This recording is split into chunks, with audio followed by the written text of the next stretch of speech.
আমি এখন যে জায়গাটা আছি তা হচ্ছে মির্জানগর হাম্মামখানা। সম্রাট আকবরের সময়কাল এই হাম্মামখানা তৈরি করা হয়। মোটামুটি বাংলাদেশ প্রত্নতাত্ত্বিক তালিকাভুক্ত স্থাপনা এটা।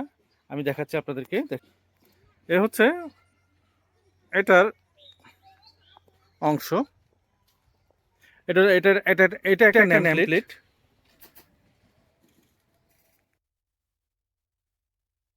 মির্জানগর নবাববাড়ির হাম্মামখানা বাংলাদেশ যশোর জেলায় কপোতাক্ষ নদীর দক্ষিণ তীরে মির্জানগর গ্রামে অবস্থিত এই স্থাপনাটি।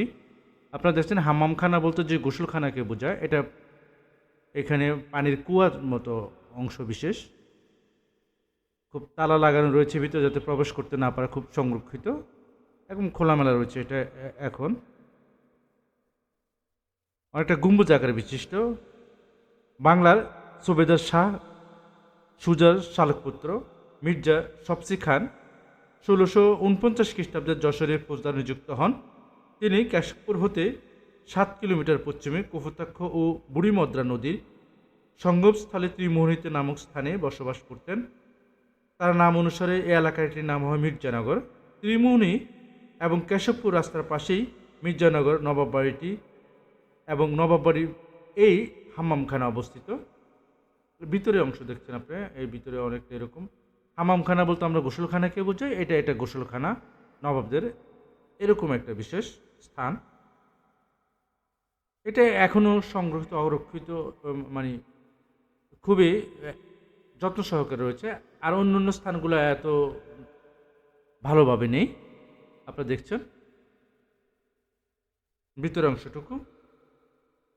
সম্রাট আওরঙ্গজেবের আমলে নুরুল্লাহ খান ফৌজদার নিযুক্ত হন। তিনি বুড়িমদ্রা নদীর দক্ষিণ পাড়ে কিল্লাবাড়ি স্থাপন করে সেখানে বসবাস করতেন।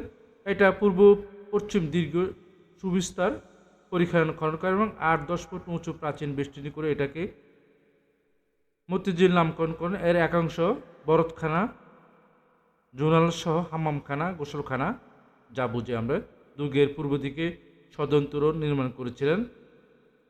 এর হচ্ছে ভিতরের অংশ। এইরকম আরও দর্শনীয় স্থান সম্পর্কে জানতে এবং দেখতে যদি আপনার ভালো লেগে থাকে, আগ্রহী থাকেন, আমার চ্যানেলটাকে সাবস্ক্রাইব করে রাখবেন। পরবর্তী এরকম যাতে আরও ভিডিও আপনারা দেখতে পারেন। সে পর্যন্ত ভালো থাকবেন।